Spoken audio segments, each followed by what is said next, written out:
Then myself, Dr. Chandana Chakraborti from RIO Kolkata, I am going to talk about periocular benign lumps and bumps.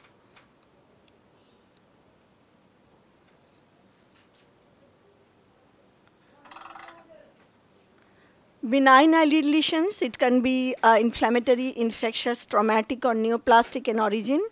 Dr. Sripurna has given a description about that. They are a common condition that requires differentiation from malignant and pre-malignant lesions.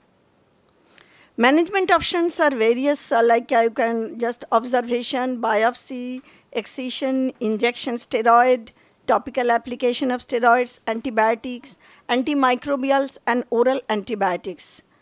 So coming to the first case scenario, we are going to make it an interactive session. If please from the audience, somebody can say. This is an whitish nodular lesion close to the canthus. So what is this? This is a sebaceous cyst. These are obstruction of the Zeiss or meibomian gland seen around the eyelid. We have to differentiate it from the epidermal inclusion cyst. Surgical excision can be done, or if the patient is not much concerned, you can leave it also like that. Basically cosmetic purpose, sometimes we do surgery. What is this one? This is also a firm lesion close to the canthus. And there are some vessels are there, but mostly they are not very dilated or tortuous. These lesions, I'll give you clue, congenital or acquired. Prior trauma may or may not be there. They block the orifices of the hair follicle. Slow growing, elevated, round, smooth, white lesion. They do not transilluminate. Can have a central pore. And they can become secondarily infected or rupture. So this was the lesion, epidermal inclusion cyst. Very commonly we come across this type of lesion. What is this? This looks like an calazion, elderly age group, fixed to the tarsus. It has crossed the tarsal border, goes above. We know that if some lesion crosses the tarsal border, then it could be a malignant lesion. So I also thought that it was a firm mass. But no, it was not. And this was an epidermal cyst of tarsal plate. Rarely this type of lesion you can come across. These are keratin fill masses. Two scenarios are given. So what it could be? Sripurna is the only junior person I can ask.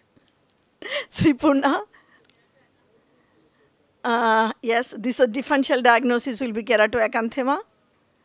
But look at the age group. A kala bindi, you can see the kala bindi. Can I get a pointer? Laser light, can I get it? So this kala bindi means it is a child. So child keratoacanthoma in a child, we don't really expect it. So what it could be? So you want to get some other view? Yes, you must see the whole body and the face. So this is a molluscum contagiosum. These are caused by pox virus. This is too large actually, too large. But yes, sometimes you can get it. They have gotten, means they first proliferate, then they ulcerate, then they gradually resolves. So if it is a very small, we don't really treat them, but it's a very large, then you may have to treat it either by chemicals like a trichloroacetic acid or imiquimod, or like a lesion like this, you may have to go for excision or cryotherapy. But most of the time they spontaneously resolves. The problem is that they produces follicular conjunctivitis that you have to treat, and the secondary bacterial infection that you have to manage. So what are these? This look like grapes, no? It's like grapes.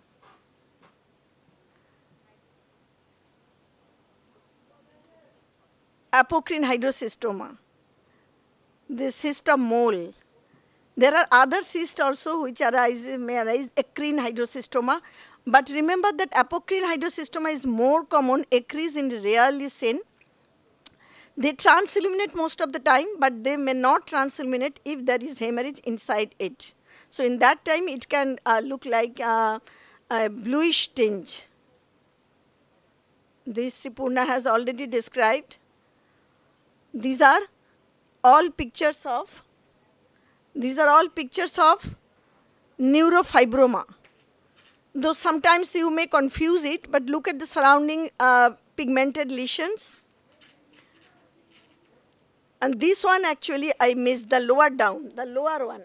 This one I thought this maybe some other lesions, sebaceous cyst or something. But to my surprise, it came as neurofibroma.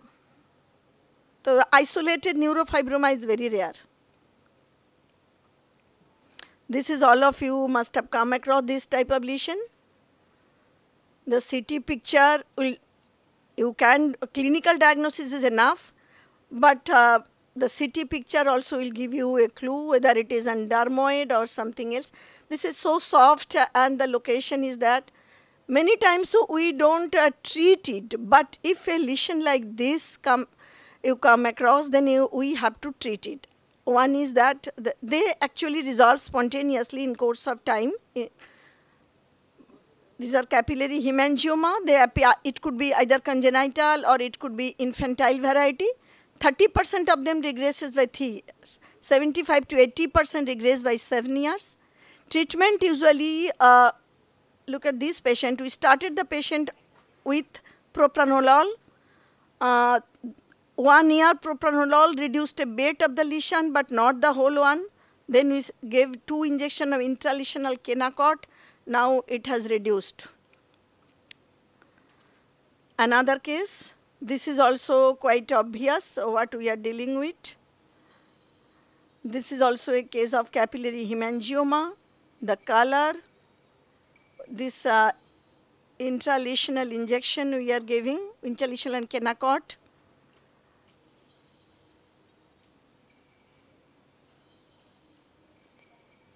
You can see the method how we do it. This is a capillary hemangioma. After giving the injection, 2 injection. After giving 2 injection, the condition resolved almost you can see.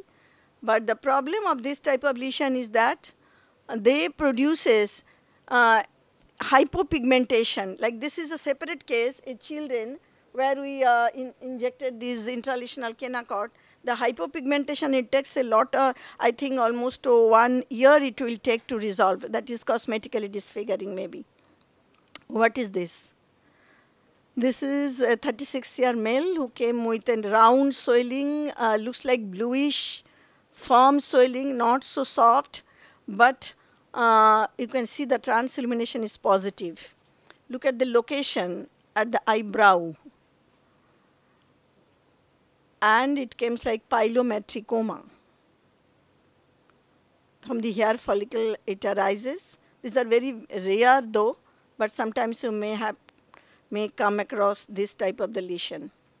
Another case, almost like the same type of lesion, but it has got tuft of one or multiple hair can be there on the surface. They don't transilluminate. This is a case of trichofolliculoma.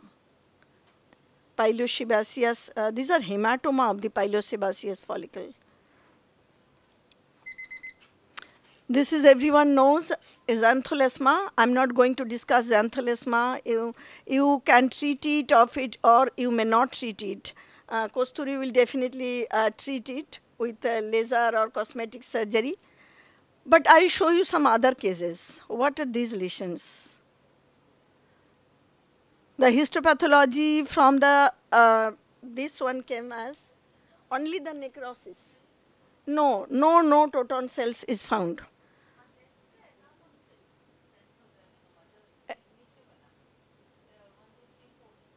Fourth.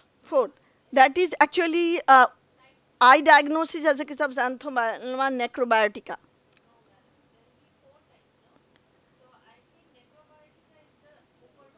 Uporala. This patient without any treatment, the lesion just reduced without any treatment. No treatment. Necrobiotica is the malignant one. Please, can we get that microphone, please? Handpiece.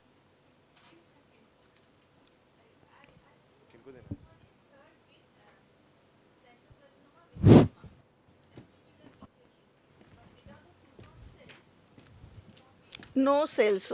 No, I specifically told them that this is my diagnosis. Please find it. They didn't find anything. So this is already Sripurna has described. I'm not going to talk about these lesions.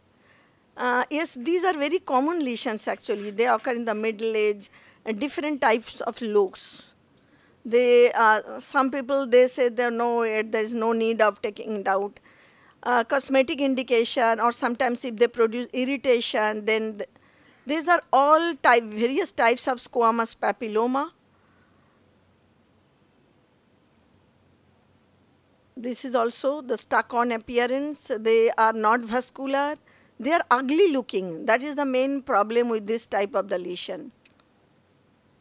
The seborrheic keratosis, cerebri-like surface. This is another one, horn. In this case, we have to be a bit careful because this type of, they are, sometimes they may turn to a malignant lesion. So while taking the biopsy, the base of the lesion should be taken. What is this lesion? See, after 1 week of the diagnosis, this patient came with this picture. So now this is pyogenic granuloma. They actually grow very fast. Within 3 weeks to maximum 1 month. And this is hemorrhagic. That is the diagnostic clue. But otherwise, this trauma and all, usually most of the time they don't give a history of trauma. But yes, there may be trauma histories there. Another lesion. This I really couldn't diagnose initially. Only after doing the histopath, then the diagnosis came. Sripurna, any guess what is this lesion? We thought it could be a papilloma, Kaposi sarcoma, cavernous hemangioma, all those things. But to our surprise, it was a case of pyogenic granuloma again.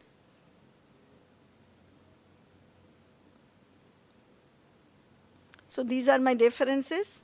I have some spotters that will show